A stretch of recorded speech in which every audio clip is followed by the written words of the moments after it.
mulai beribadah, kita tunduk kepala, kita berdoa bersama-sama. Bapa yang kami sembah dalam nama Tuhan kami, Yesus Kristus, terima kasih atas kasih-Mu, anugerah-Mu di dalam kehidupan kami. Tiba saatnya Tuhan, kami berkumpul, kami beribadah, kami memuji, kami menyembah Engkau Bapa. Kami minta biar hadirat-Mu ada hadir di tengah-tengah kami.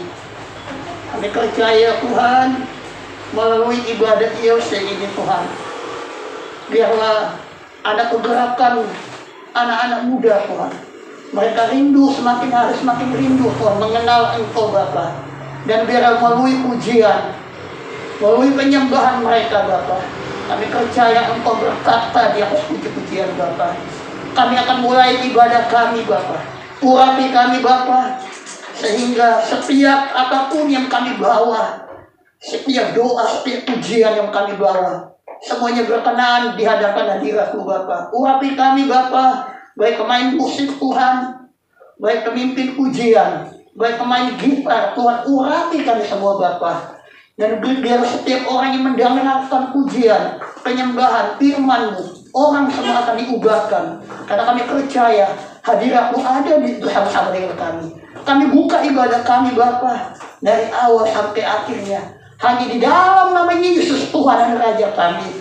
Mari sama-sama anak-anak Tuhan yang siap untuk beribadah, sama-sama kita katakan amin.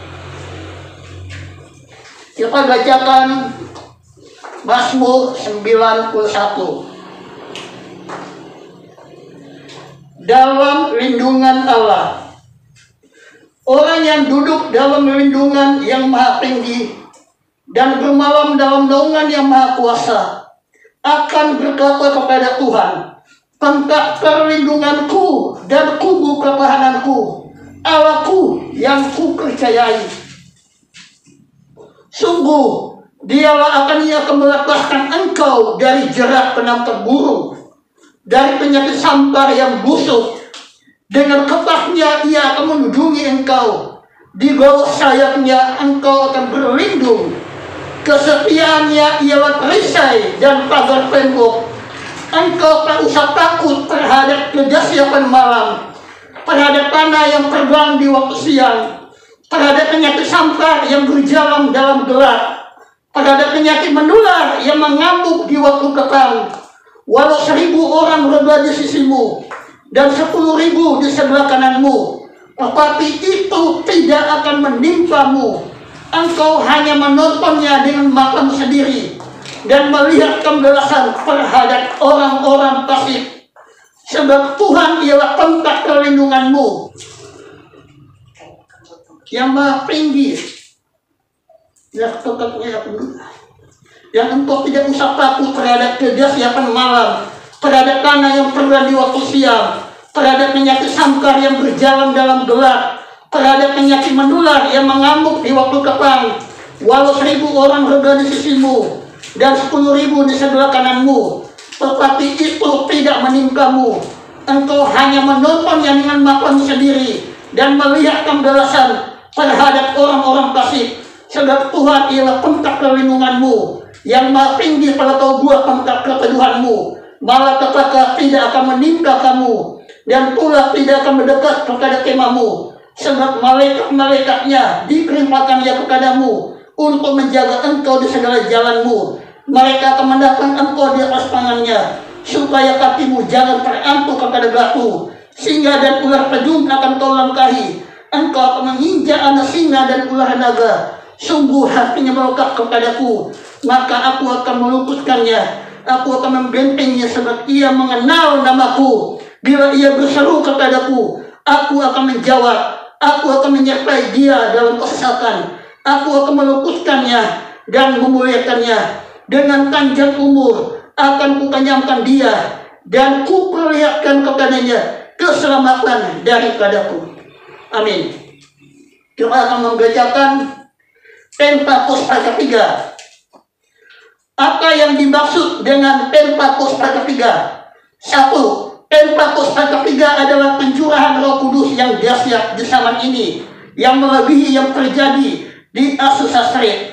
2. Pentakosta ketiga akan mengakibatkan penuaian jiwa yang terbesar dan yang terakhir sebelum Tuhan Yesus datang kembali. 3. Pentakosta ketiga akan membangkitkan generasi Yeremia, yaitu anak muda yang dipenuhi Roh Kudus, cinta mati-matian kepada Tuhan Yesus, tidak kompromi terhadap dosa, dan akan bergerak untuk memenangkan jiwa. 4. Pentakosta ketiga lahir di Indonesia dan bergerak ke bangsa-bangsa. Gerakan ini dari timur ke barat dan akan kembali ke Yerusalem. 5. Pentakosta ketiga akan memberikan kuasa untuk menyelesaikan amanat agung, dan setelah itu Tuhan Yesus datang kembali. Shalom saudara, apa kabarnya? Pasti tetap bersemangat dan bersuka cita senantiasa. Nah, edisi Voice of Pentecost kali ini, kita akan membahas tentang tertanam di gereja lokal. Mungkin saudara pernah mengalami di mana aspirasimu ditolak di gereja lokal, atau pernah merasa dicuekin oleh gembala. Mungkin pernah dikecewakan, dan berujung kita pindah-pindah gereja, mencari tempat yang nyaman untuk beribadah. Saya ingin katakan, bahwa saudara harus tetap tertanam di gereja lokalmu. Markus 4 ayat 26-29 memuat sebuah perumpamaan singkat tentang kerajaan Allah yang digambarkan dengan proses bercocok tanam. Ayat 27 berkata, lalu pada malam hari ia tidur dan pada siang hari ia bangun.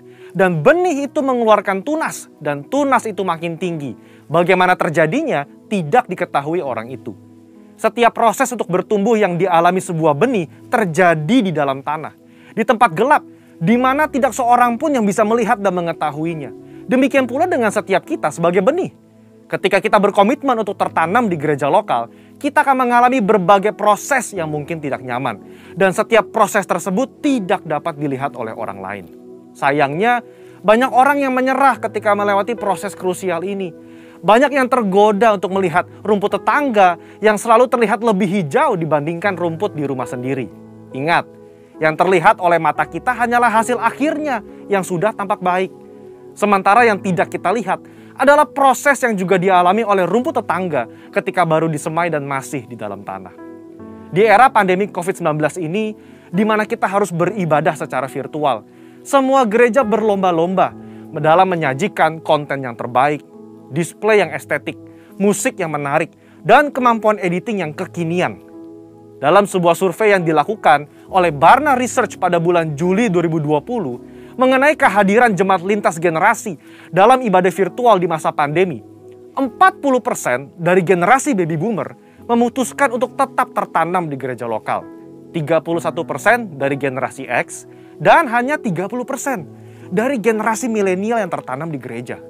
Padahal, benih yang terus-menerus dipindah media tanamnya akan membutuhkan waktu untuk beradaptasi di tanah yang baru.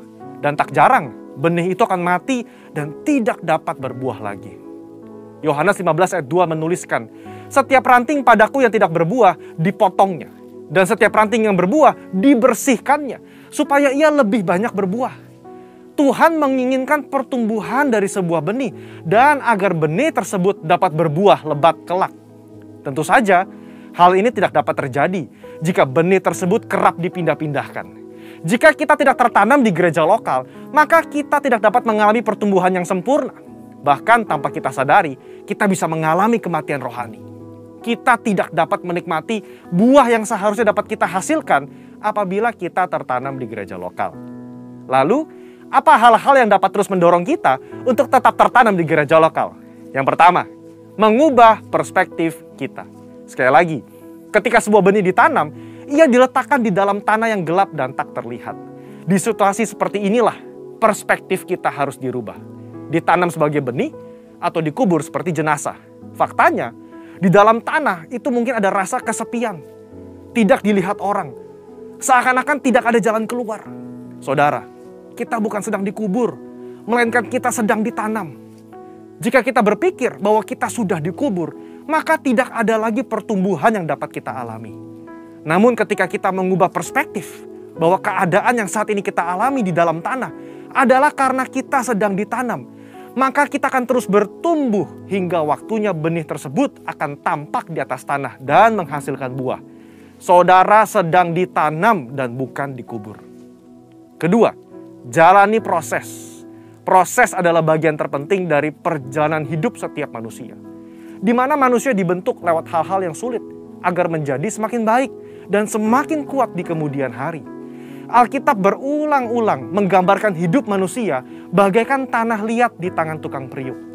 Sebelum menjadi bejana, maka tanah liat harus melalui proses diremukkan, ditekan, bahkan dimasukkan ke dalam tungku untuk dibakar sebelum bejana tersebut jadi sempurna. Tidak ada seorang pun yang luput dari proses. Ingat, proses inilah yang menentukan seberapa kuat akar yang akan kita hasilkan untuk menyokong seluruh pertumbuhan kita nantinya. Oleh sebab itu, mengalami berbagai proses di gereja lokal adalah hal yang wajar agar kita sebagai benih dapat memiliki akar yang kuat.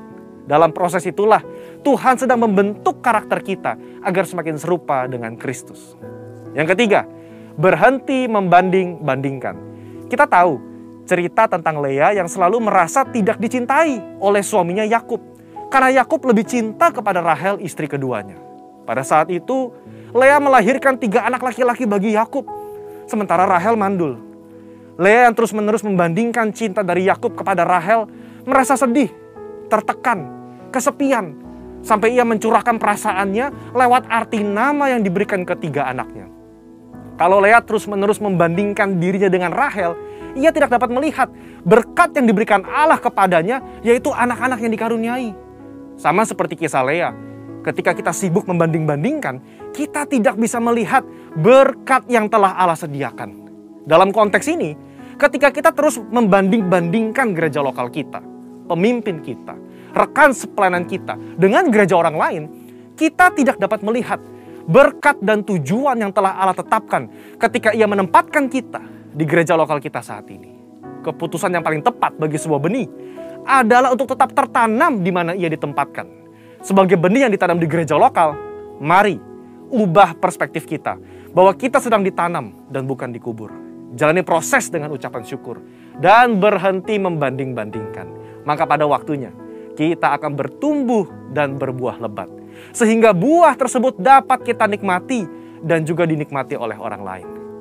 Untuk penjelasan lebih lengkapnya dari tim teologi kami, silakan buka link yang ada di atas atau scan QR Code yang tersedia. Tuhan Yesus memberkati.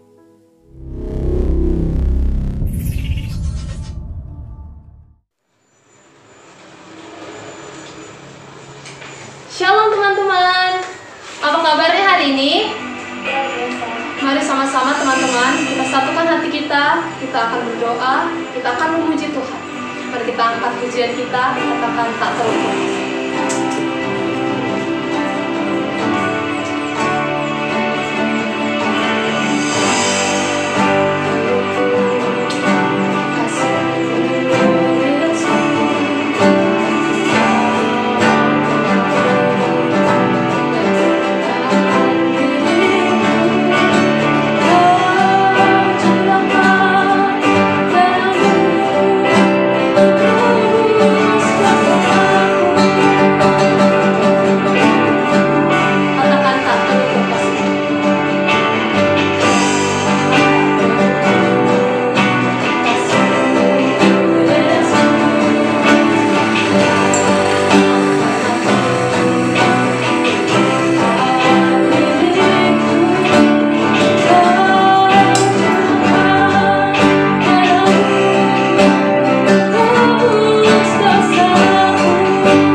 kami memuji menyembah ya Tuhan.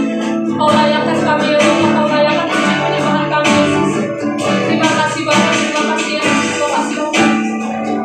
Kami datang hadirat-Mu ya Bapa, untuk memuji memuliakan nama-Mu Tuhan. Ini pujian kami Bapa, pujian anak-Mu ya Tuhan. Bersama-sama kita katakan banyak Bapa Tuhan. Kita angkat pujian kita.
Mari teman-teman, kita akan mengangkat pujian kita. Katakan, lihatlah dan kecap. Mari sama-sama kita bersuka cita, kita berikan keputusan kita untuk Tuhan.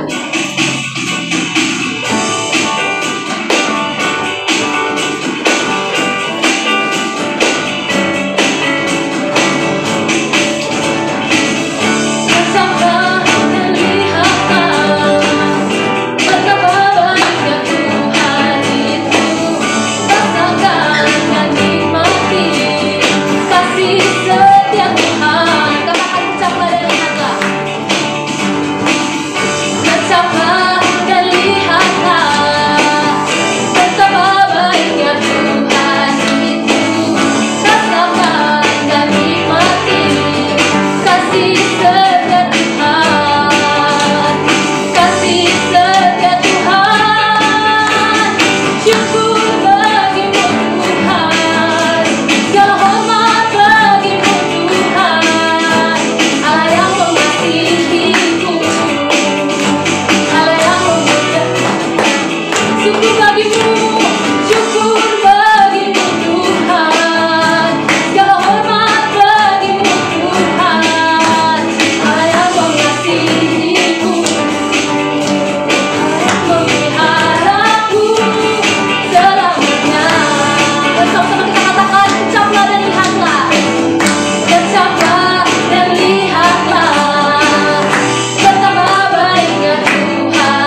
teman-teman. Sekarang kita persiapkan persembahan kita yang akan kita berikan kepada gereja.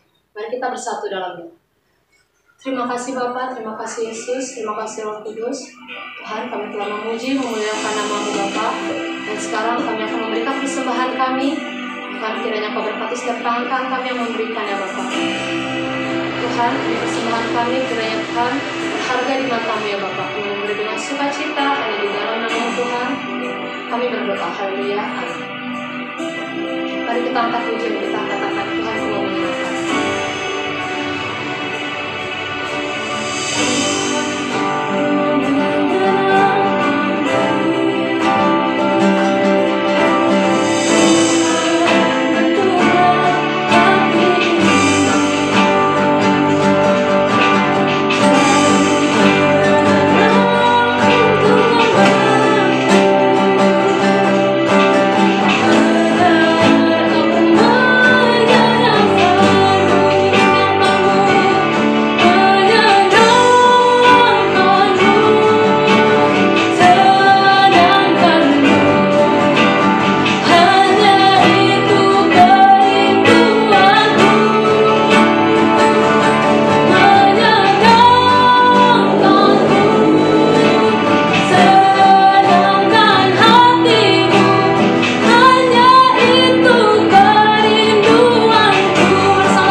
Mari kita satu dalam doa untuk mendengarkan sabda firman Tuhan. Kita sama-sama tunduk kepala. Bapa yang kami sembah dalam nama Tuhan kami Yesus Kristus. Terima kasih Bapa. Kami sudah memuji, kami sudah menyembah-Mu Bapa. Kami percaya Engkau ada hadir bersama-sama dengan kami Bapa. Juga saja Tuhan kami akan merenungkan kebenaran firman-Mu. Kuduskan hamba Tuhan dengan kuasa darah-Mu Bapa. Dan biar setiap kata kalimat adalah isi hati-Mu. Taruh perkataan-Mu, taruh isi hati-Mu Bapa. Kami berdoa untuk membungkus tempat ini dengan kuasa darah Yesus. Segala kuasa, segala roh yang mengganggu Tuhan ataupun bentuk namanya, kami mengikat kuasanya di dalam nama Yesus Tuhan dan Raja kami. Dan biarlah malaikat Tuhan yang menjaga Tuhan, mengawal, memegang tempat ini, sehingga segala yang jahat Tuhan tidak berkuasa Tuhan. Kami doa setiap orang anak-anak muda yang mendengarkan firman ini Tuhan, iman mereka bangkit, hidup mereka berubah. Kami percaya Tuhan Roh Kudus ada bersama-sama dengan kami di dalam nama Yesus Tuhan dan Raja kami. Terpujilah nama-Mu Bapa. Kami buka hati kami. Haleluya. Amin. Shalom. Apa kabar anak-anak muda? Ada sukacita?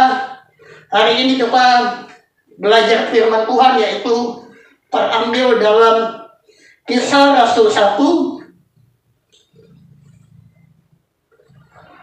Kisah Rasul 1 ayat 6 sampai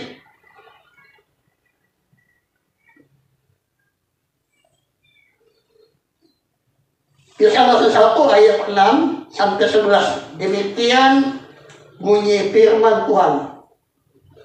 Kisah Rasul 1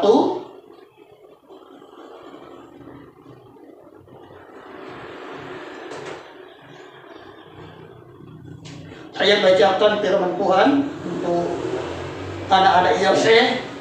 Jadi perikop Yesus terangkat ke surga. Demikian bunyi firman Tuhan. Maka bertanyalah mereka yang berkumpul di situ, Tuhan, maukah Engkau pada masa ini memulihkan kerajaan bagi Israel? Jawabnya, Engkau tidak perlu mengetahui masa dan waktu yang ditetapkan Bapa sendiri menurut kuasanya. Tetapi kamu akan menerima kuasa kalau Roh Kudus turun ke atas kamu, dan kamu akan menjadi saksiku di Yerusalem dan seluruh Yudea dan Samaria sampai ke ujung bumi. Sesudah ia mengatakan demikian, terangkatlah ia, disaksikan oleh mereka, dan awan menutupinya dari pandangan mereka. Ketika mereka sedang mendapat ke langit, waktu ia naik itu, tiba-tiba berdirilah dua orang yang berpakaian putih dekat mereka, dan berkata kepada mereka, hai orang-orang Galilea, mengapakah kamu berdiri melihat ke langit? Yesus ini yang terangkat ke surga meninggalkan kamu akan datang kembali dengan cara yang sama seperti kamu melihat dia naik ke surga. Demikian bunyi firman Tuhan. Saya berikan tema hari ini yaitu janji Tuhan bagi orang yang percaya. Jadi janji Tuhan bagi orang yang percaya. Jadi perikop ini yaitu mengenai Yesus terangkat ke surga. Jadi di bukit Tuhan Yesus bersama-sama dengan muridnya. Jadi sebelum Tuhan Yesus terangkat ke surga, Tuhan Yesus berkata, kalian akan menerima kuasa kalau Roh Kudus turun ke atas kamu. Jadi janji Tuhan Yesus yang pertama yaitu saya dapatkan dalam Kisah Rasul 1 ayat 8. Jadi Kisah Rasul 1 ayat 8, tetapi kamu akan menerima kuasa kalau Roh Kudus turun ke atas kamu.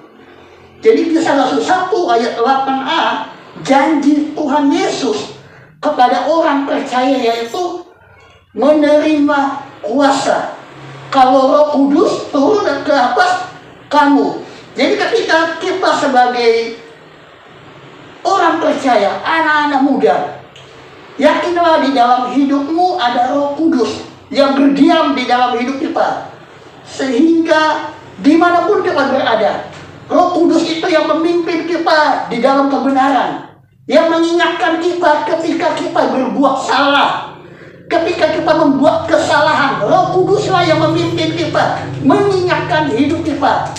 Dialah yang memimpin kita kepada kebenaran. Dia yang akan mengurapi kita, yang menuntun kita.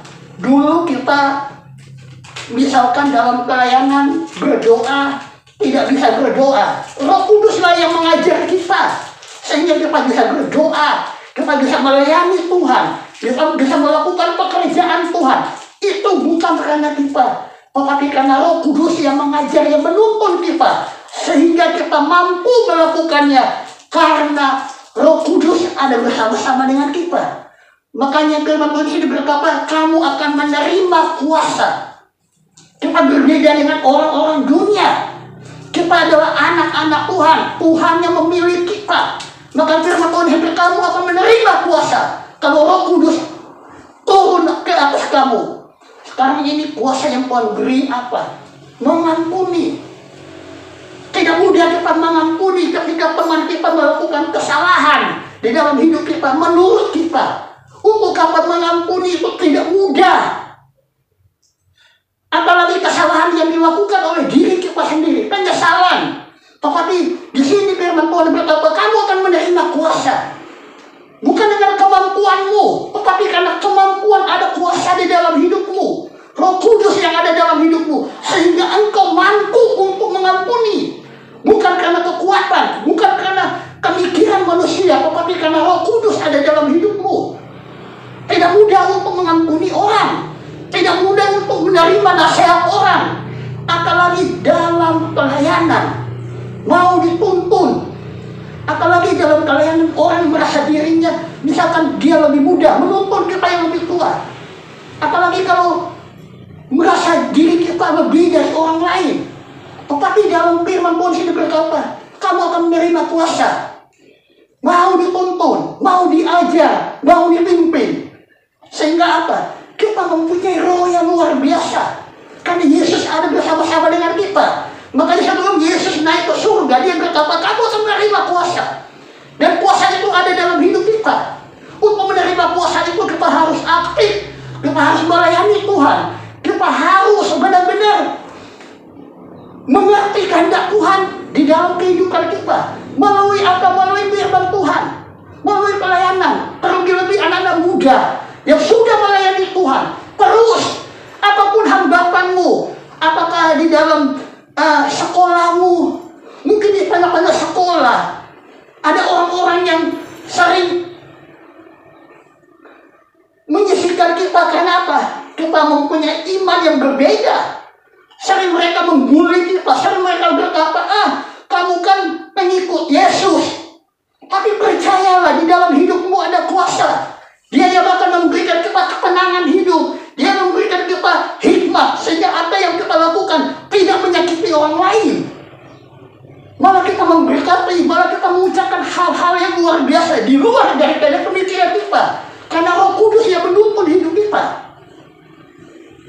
Maka Yesus berkata, kamu akan menerima kuasa kalau Roh Kudus ada dalam hidupmu.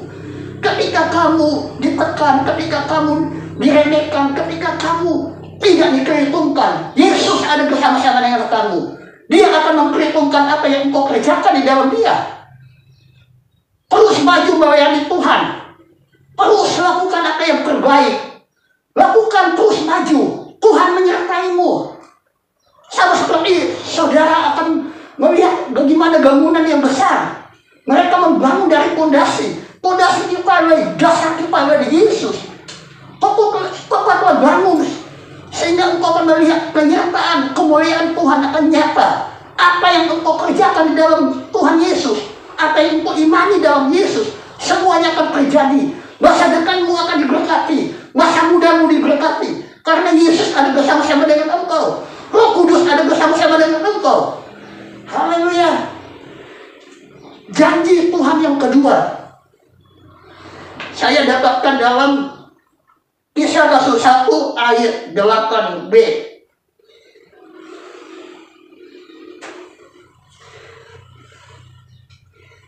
Kisah Rasul 1 ayat 8b. Demikian bunyi firman Tuhan. Dan kamu akan menjadi saksiku di Yerusalem dan di seluruh Yudea dan Samaria sampai ke ujung bumi.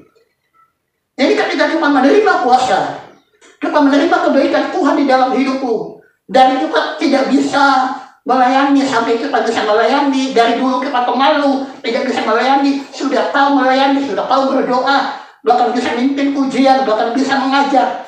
Itu semua pekerjaan Roh Kudus. Jadi ketika hidup kita berubah karena Tuhan, kita mulai bersaksi, mulai menceritakan kebaikan Tuhan, mulai menceritakan kuasa Tuhan di dalam hidup kita. Dulu kita hanya pemalu, dulu kita tidak bisa melakukan apa-apa, semua karena Tuhan. Kita mulai menceritakan kepada orang lain, terlebih-lebih anak-anak muda yang seiman dengan kita. Mereka tidak mempunyai persekutuan apapun. Bawalah ke tempat ini supaya apa? Bertumbuh bersama-sama. Bertumbuh bersama-sama di dalam Tuhan. Dan biar melalui kehidupan kalian bisa menjadi saksi Tuhan yang hidup. Misalkan kalian di tengah-tengah perkuliahan, sekolah, kan pasti ada teman-teman kalian yang seiman, tetapi mereka tidak mempunyai persekutuan dalam Tuhan. Mereka tidak punya komunitas. Melalui kehidupan kalian bisa berinteraksi, bertanya. Kamu kalau misalkan ibadah pemuda, kamu ibadah di mana? mulai bersaksi, memberikan kesaksian, mendoakan, bahkan membawa mereka kemana? Satu komunitas bersama dengan kita, komunitas Yesus, beribadah, bertumbuh bersama-sama. Dan biar melalui kehidupan kamu, adik-adik, mereka mengenal Yesus. Kita tidak membawa agama, tapi kita menceritakan Yesus, kebaikan Tuhan. Sehingga melalui kehidupan kita, orang bisa berubah. Orang bisa berubah. Kenapa? Karena ada Roh Kudus, ada bersama-sama dengan kita. Kita jangan pernah takut untuk berkata-kata. Tapi kalau ada Yesus yang menuntun hidup kita, maka perkataan kita bukan perkataan yang biasa-biasa, tapi luar biasa. Karena Tuhan yang mengurapi. Sehingga kita bisa bersaksi, kita bisa berdoa. Misalkan ada teman-teman yang butuh didoakan, biarpun tidak seiman, kita doakan.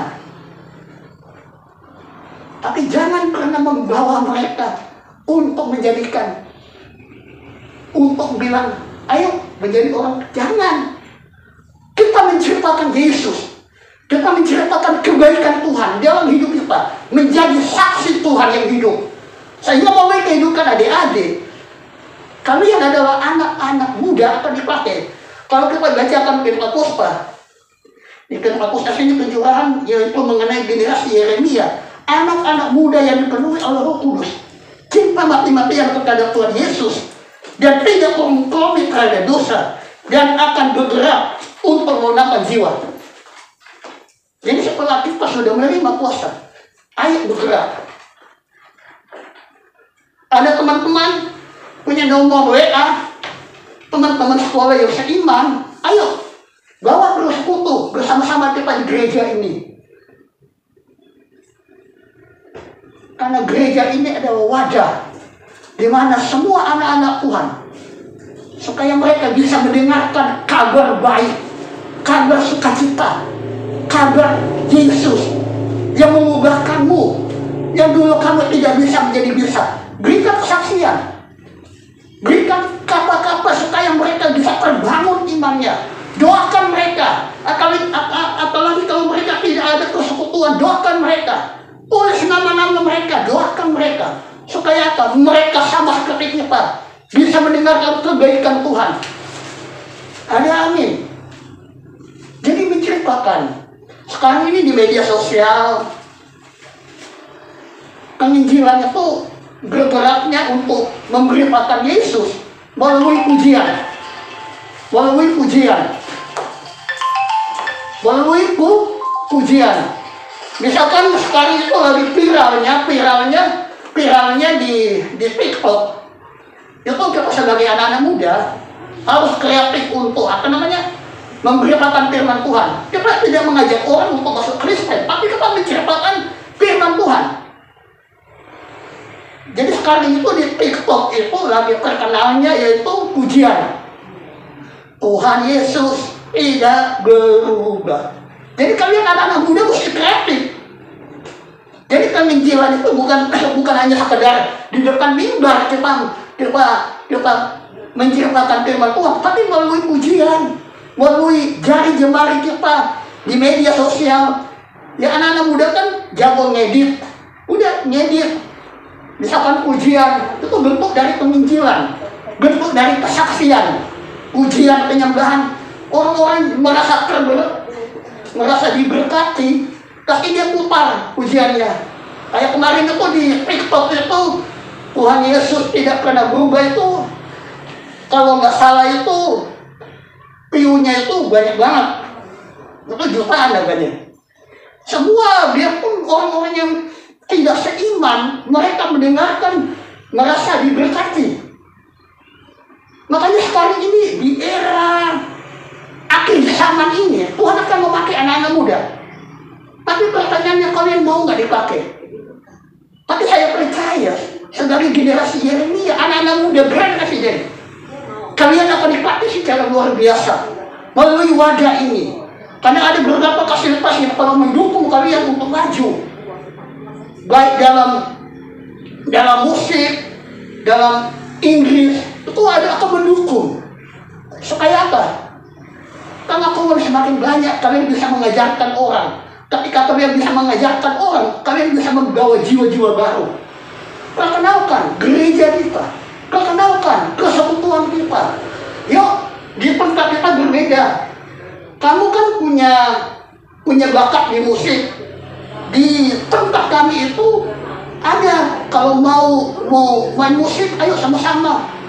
Daripada kamu tidak mempunyai persekutuan, yuk sama-sama jemput, doakan dia supaya bersekutu bersama-sama dengan kita, supaya bisa mengenal Yesus lebih dalam. Jadi pertama, janji Tuhan dalam hidup kita yaitu menerima kuasa. Roh Kudus ada dalam hidup kita. Roh Kudus ada dalam hidup kita. Kedua, kita menjadi saksi. Kedua apa? Kita menjadi saksi. Saksi Tuhan yang hidup. Sehingga dimanapun kita berada, orang itu dari hidup kita, orang bisa tahu loh. Oh, ini orang Kristen deh. Melalui hidup kita, kamu nggak usah menceritakan mengenai Injil, mengenai apa, tetapi melalui kehidupan kita, orang bisa tahu kau adalah anak Tuhan. Kenapa mereka bisa tahu? Karena kamu adalah surat yang terbuka. Ketika orang lain menyakiti kamu, kamu mengampuni.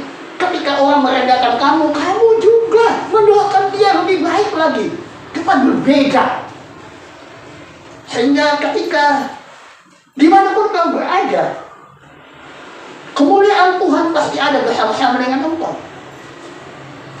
Kamu, Tuhan buat berbeda. Berbeda dari orang-orang lain. Ada sukacita, ada haleluya. Ketiga, janji Tuhan bagi orang percaya. Yang ketiga, janji Tuhan bagi orang percaya. Kita buka dalam Kisah Rasul 1 ayat yang ke-11. Demikian bunyi firman Tuhan. Dan aku berkata kepada mereka, hai orang-orang Galilea, mengapakah kamu berdiri melihat ke langit? Yesus ini yang terangkat ke surga meninggalkan kamu, aku datang kembali dengan cara yang sama seperti kamu melihat dia naik ke surga. Jadi sini firman Tuhan sini berkata, Yesus akan datang. Yesus akan datang kedua kali dengan cara yang sama. Jadi hidup kita ini di dunia hanya sementara. Hanya sementara. Jadi semuanya ada akhirnya, ada endingnya. Singkat. Jadi kalian anak-anak muda, mempersiapkan hidup kalian menjadi apa? Menjadi alatnya Tuhan. Untuk apa? Memberitakan firman Tuhan. Karena di ujung-ujung hidup kita akan menantikan kedatangan Tuhan yang kedua kali. Dan kita akan berkumpul dalam kerajaan surga bersama-sama dengan Dia. Jadi hidup di dunia hanya sementara. Mungkin adik-adik punya masalah. Saya tidak tahu masalahmu, tapi masalah itu hanya sementara. Pergumulan kehidupan hanya sementara. Tapi pikirkanlah hal yang menyangkut kekekalan di dalam kehidupanmu. Pikirkanlah apa yang Tuhan taruh dalam hidupmu. Hidup hanya sementara. Hidup ini adalah kesempatan. Hidup ini untuk melayani Tuhan. Amin. Jadi hidup itu untuk melayani Tuhan. Tidak ada kebahagiaan di luar daripada Yesus. Bahagia di dunia itu hanya sementara. Kamu makan enak-enak, habis makan enak-enak, udah habis itu. Misalkan ada masalah, mikir lagi masalah. Tetapi kau dalam Tuhan, di tengah-tengah masalah, kamu ada sukacita. Karena ada Roh Kudus dalam hidupmu. Dan Roh Kudus itu orang lain nggak bisa ngambil. Roh Kudus itu orang lain nggak bisa ngambil. Orang punya uang sebanyak apapun, dia punya kekayaan dunia apapun, dia tidak bisa membeli apa yang Tuhan taruh dalam hidupmu. Makanya ingat, janji Tuhan bagi orang percaya ketiga, Tuhan Yesus akan datang kedua kalinya. Jadi hidup kita mempersiapkan diri. Jadi di waktu kita di bumi, hidup kita mempersiapkan diri.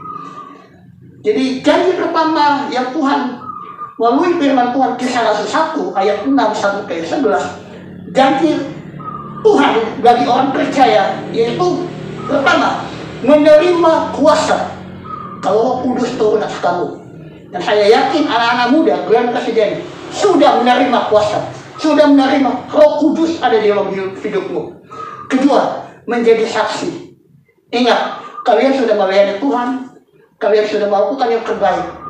Ayo bawa jiwa-jiwa baru, datang kemana? Ke komunitas kita, menceritakan kebaikan Tuhan. Ada amin. Ketiga, ingat, kedatangan Tuhan kedua kalinya. Kedatangan Tuhan yang kedua kalinya. Hidup kita hanya sementara. Ayo anak-anak muda, lebih giat, lebih radikal untuk melayani Tuhan. Sehingga dimanapun berada, nama Tuhan ditinggikan, nama Tuhan dipermuliakan. Terpujilah nama Tuhan. Haleluya. Demikianlah bunyi firman Tuhan. Mari kita tunduk kepala, kita berdoa bersama-sama. Bapa, dalam nama Yesus Tuhan dan Raja kami, terima kasih Bapa atas kebenaran firman Tuhan yang telah disampaikan Bapa. Biarlah Roh Kudus bekerja secara luar biasa Tuhan. Roh Kudus mengingatkan kami di mana Engkau telah memberikan kami kuasa. Dan kami percaya Roh Kudus ada bersama-sama dengan kami. Ketika kami menerima kuasa, Tuhan bisa menjadi saksi-Mu dimanapun kami berada. Dan kami percaya Tuhan, Engkau akan datang kedua kali. Dan kami percaya Tuhan sebagai orang-orang yang menerima Tuhan anugerah-Mu, menerima kasih-Mu. Kami percaya Tuhan, nama kami Tuhan untuk makrifkan dalam warga kerajaan surga Tuhan. Kami berdoa Tuhan bagi anak-anak muda, Grand Presiden, dimanapun berada Tuhan. Biarlah kuasa Tuhan menjamah kehidupan mereka Tuhan. Dimanapun hidup mereka, mereka menjadi saksi Tuhan yang hidup. Sehingga melalui kesekutuan komunitas Tuhan ILC ini Bapa, biar ada kegerakan anak-anak muda yang cinta mati-mati kepada Tuhan Yesus. Mereka tidak mengkondulikan kehidupan mereka, tapi mereka berjalan ke depan Tuhan, berlari ke depan, mengarahkan hidupnya kepada Yesus, menyerahkan hidup sepenuhnya kepada Yesus Tuhan. Kami berdoa Tuhan, berkati hidup mereka Bapa, masa muda mereka, sekolah mereka, studi mereka, masa depan mereka. Kami percaya Tuhan, kenyertaan-Mu sempurna, janji-Mu untuk genapi dalam hidup mereka. Kami percaya Tuhan, masa depan mereka ada dalam tangan-Mu. Kami menyerahkan orang tua mereka, kami menyerahkan Tuhan keluarga demi keluarga. Tuhan berkati pelayanan mereka, Tuhan berkati Bapa. Kami juga akan mendoakan gereja-Mu Tuhan, GBI Grand Presiden, Tuhan pakai secara luar biasa Bapa. Dan biar melalui kesempurnaan gereja ini Bapak, ILC anak-anak muda ini kami berdoa Tuhan, biar ada kegerakan rohani melalui pelayanan Grand Presiden itu Tuhan. Anak-anak muda ini dipakai secara luar biasa. Mereka berani untuk memberitakan kabar baik, kabar sukacita di dalam Yesus Tuhan. Terima kasih Bapak. Tadi aku mendoakan Tuhan untuk guru-guru sekolah minggu, guru-guru senior ILC, Tuhan berkati Bapak. Gembala kami Tuhan berkati, hamba mau kenakan Tuhan pakai secara luar biasa, secara dahsyat Tuhan. Bersama Ibu Agnes Tuhan pakai secara luar biasa Bapak. Terima kasih Bapak. Kami berdoa untuk sekolah mereka pun berkati. Kami doa masa depan mereka pun berkati. Terpujilah nama-Mu Bapak. Terpujilah Tuhan Yesus Allah yang hidup. Haleluya. Kami sudah menerima firman Tuhan, sama-sama kami berkata dan bersuka cita dalam Tuhan. Sama-sama kita katakan amin. Anak sekalian, sebelum kita mengakhiri ibadah Light Church hari ini, buka hatimu, angkat tanganmu, dan terimalah berkat dari Bapa di surga. Kasih karunia yang berlimpah-limpah dari Allah Bapa, anugerah dalam putranya Yesus Kristus Tuhan, dan persekutuan yang manis dari Allah Roh Kudus menyertai semua mulai hari ini sampai Maranatha Tuhan Yesus datang kembali. Dalam nama Tuhan Yesus, kita yang sudah terima berkat Tuhan dan percaya sama-sama katakan amin. Amin.